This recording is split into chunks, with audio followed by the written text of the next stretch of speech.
Hi everyone.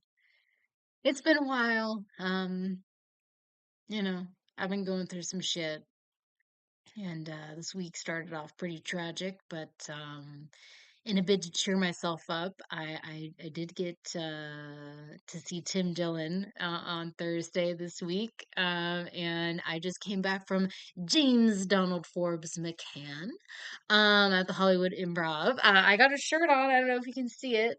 It was great.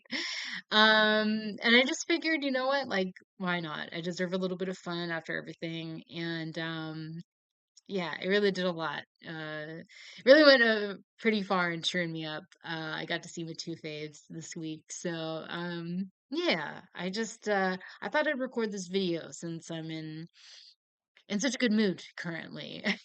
And I wanted to talk about friends tonight. So, what makes a friend? I mean, it's one of those things that's kind of hard to say, right? I mean, some survive in memories, some hang around every day.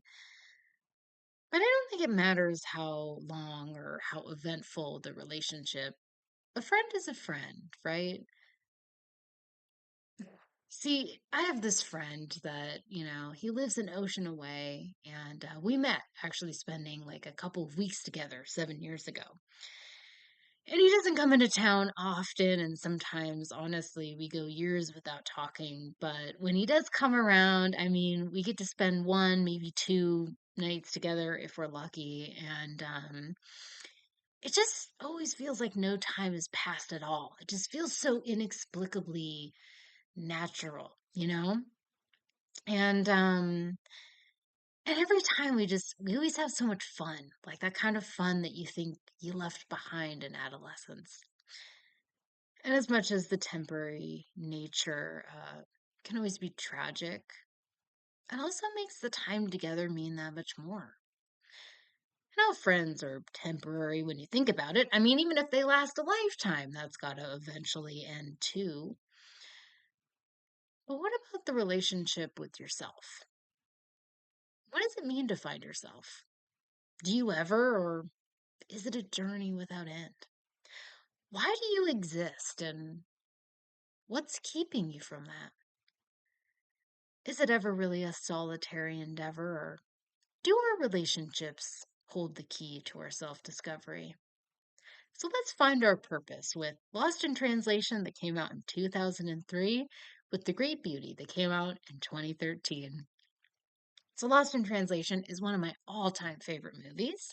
I actually did this couple's costume a couple Halloweens ago with an ex. I date old men, so it was like super cute. And he was super sweet. He got really into it. We nailed it. um, but the film has really spoken to me at many different stages in my life.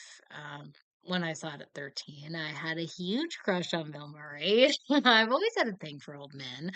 And I really believe that extended middle age is really that sweet spot. I know I've talked about it before, but like late 40s, even to like early 60s now. I mean, early 60s LA, probably not like Midwest, but like, the early 60s is when I really feel like men are at their absolute divide. And it's always been this way, of course. I think I've also talked about my sexual awakening being Long John Silver in the 1950s Disney movie, of which that actor died of a heart attack at 54 soon after filming the film. He was bloated, one foot in the grave, playing a haggard, drunk, deadbeat father figure. And I was like, what is this feeling inside me when I was watching him? And of course, I was developing a type. Some things really are inexplicable. And sure, like I like JTT and the boy bands and everything like that, but every time I came across an off-putting old man, I mean, it was just something else. And I guess the only difference is they don't have late stage Brando and Tiger Beat. Um, I wonder I was left alone so much as a child. But of course, I thought about what it would be like to have a romantic adjacent relationship with Bill Murray, and I was furious at the time that it wasn't me. And I didn't totally, of course, understand the film when I was a young teen. Life was anything but figuring shit out. At that age, I thought I knew it all and I had a plan that was all ironed out. But then I hit my 20s and I lost it all and thought, man, at least she got to visit Japan. Um, Now I kind of like finally find myself at that crossroads again. I started off knowing who I was, and the world kind of chipped away at it.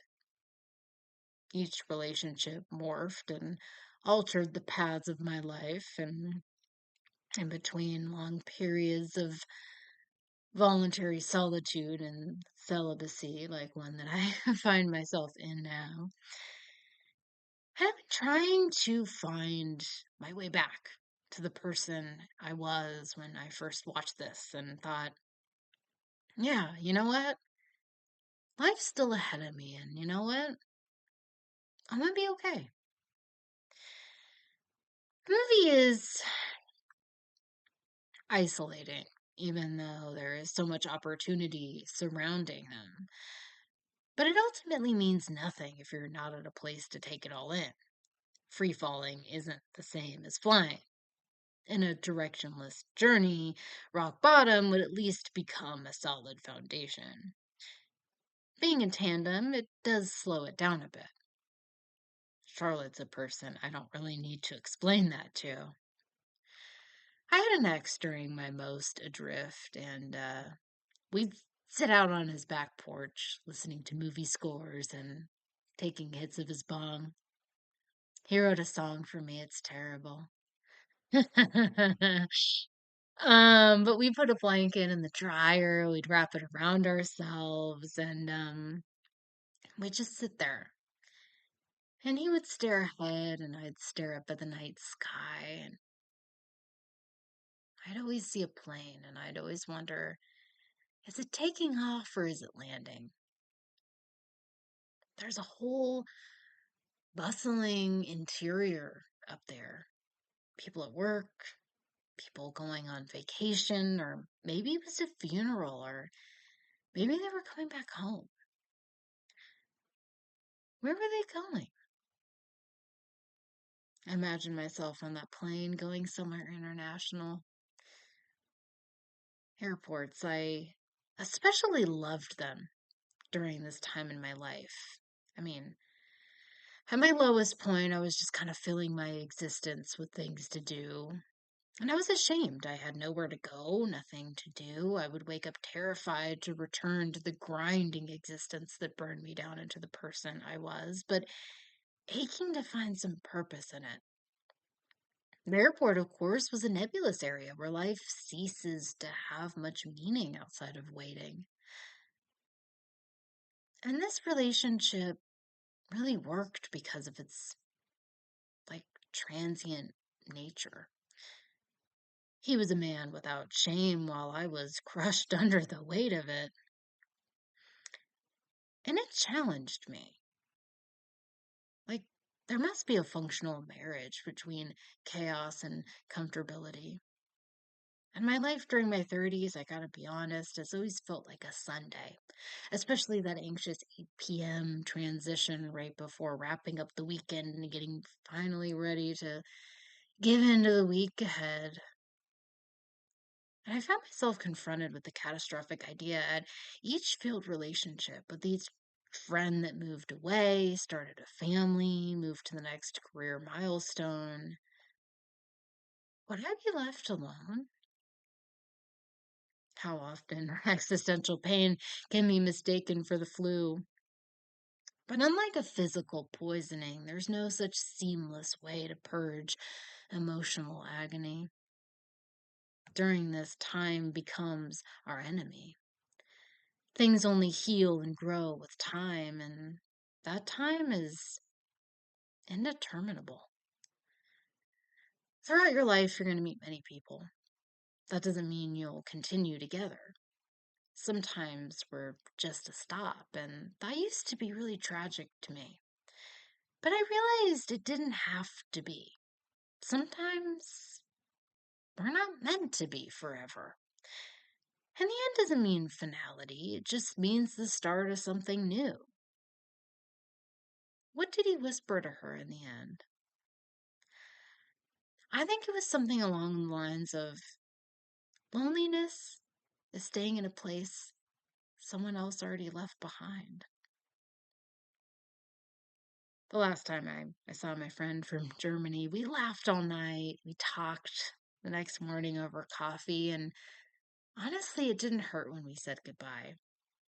I might never see him again, but we had a really nice time. And you don't have to let those feelings go, but you also don't have to let them stop you from giving yourself another chance for something like that to happen again.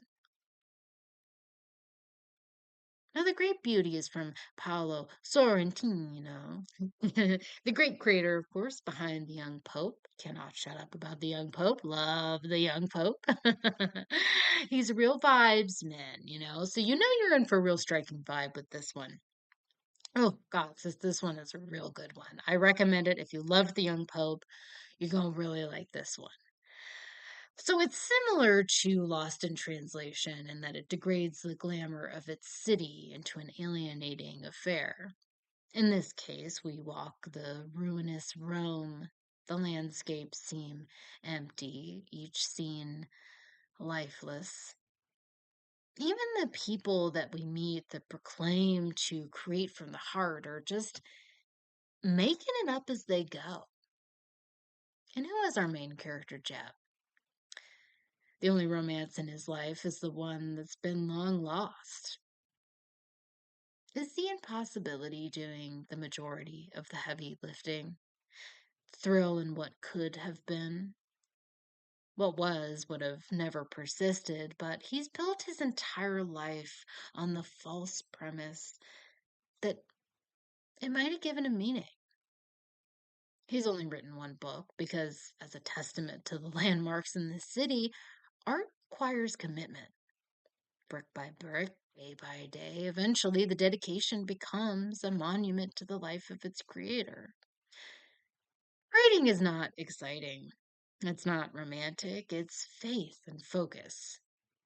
Jep has been biding his time, waiting for inspiration, filling his life with vapid, cheap thrills.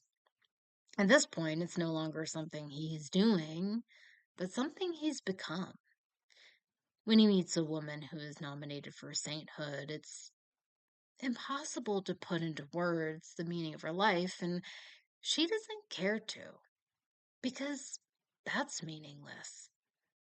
A flock of flamingos is a miraculous symbol that has no definition, but we know it has meaning. When she dies, she does so walking up the steps. The struggle, the pain, the journey. She died with a smile on her face. She doesn't need to, and yet she does, because her inherent divinity is kinetic. Everything's temporary. Rest, existence, miracles, a moment. We're the makers of our own meaning. We should always position ourselves in continuance. You wrote a chapter, let it lead you to your next. In time you have a novel, let it lead you to your next. You create a body of work, let it lead you to your legacy. But focus on the steps. It's rarely in the finished product that we find ourselves. The process is what gives the end any meaning at all. Parting is such sweet sorrow. Say goodnight till it be morrow. We'll see each other again, if only in what we created. My friend Bugley will now only live in what we created. But for the longest time, I lived with guilt at how Bugley's bond progressed. He was right after Hamlet, my little pug soulmate, and I feared it wasn't developing in the same way. But our bond was the one that we both needed. He came to me abandoned, and I came to him grieving. He gave my heart the space to heal without smothering it. I gave him a place he never had to leave. He was ghoulish, brutish, grumpy, and dumber than a box of rocks. He didn't want to cuddle. He refused to wear clothes, hated going for walks, did not care for outings. But he always wanted to be close. He would take over the mat when I would work out, headbutt me when I was in downward dog, force my legs up to let him through to the right spot beneath the couch. While I always thought Hamlet was a stage 5 clinger, Bugley had eyes that never left me. Whenever I looked up from whatever I was doing, that mug was on me. And I never noticed this more than when he was in the process of dying. When I got up from the floor to talk to the doctor, he couldn't move, but his one eye followed me. I just keep looking, keep expecting to look up and wave to a little goblin face. Or wake up and have that be the first thing that I see. And all the other oddities I'm gonna miss. The way he never wagged his tail, but instead shook his face like he was having a lockjaw seizure. He would glare and bark at me for no reason at all. He hated the Irish, and that's what I loved about him. He was a bad dog, but he was a good ghoul. He certainly wasn't what I ever had or even what I ever envisioned. But that's what made our friendship so special. He made me smile and laugh in so many different ways. And I felt like he left me behind when I came home to an empty home. But I remembered a promise that I made Hamlin on his deathbed that I would love again. And appropriately, I made Bugley a different one. I would make our time together count. And I wasn't entirely sure what that meant, but I'm starting to kind of understand what I think I meant. Life isn't about letting pain go, but letting it become love again. Grief isn't the finality of love, it's just a stage. Even though I gave a place to Bugley that he never had to leave, I asked him not to stay. And the ironic thing is, Hamlet was gone the minute he left. I never felt his presence around, and I never really dreamed of him since, which made the initial grief so tough. But as time went on, I realized as close as we were, he moved forward and so did I. And you can do that without letting go of what you had. Ironically, I feared that Bugley would stay mired in my current darkness because that's what I needed him to do. He wasn't my usher, and it wasn't his job to make sure that I was okay, but he kept himself alive well past his expiration date to try and fulfill that impossibility anyway. Everything was shutting down, and yet, his last bit of strength, he tried to keep his one eye on me. And life is about embracing each new beginning, even knowing there's going to be an end. I'm not hopeful. I don't live in delusion. I know everything must die, but we have our time.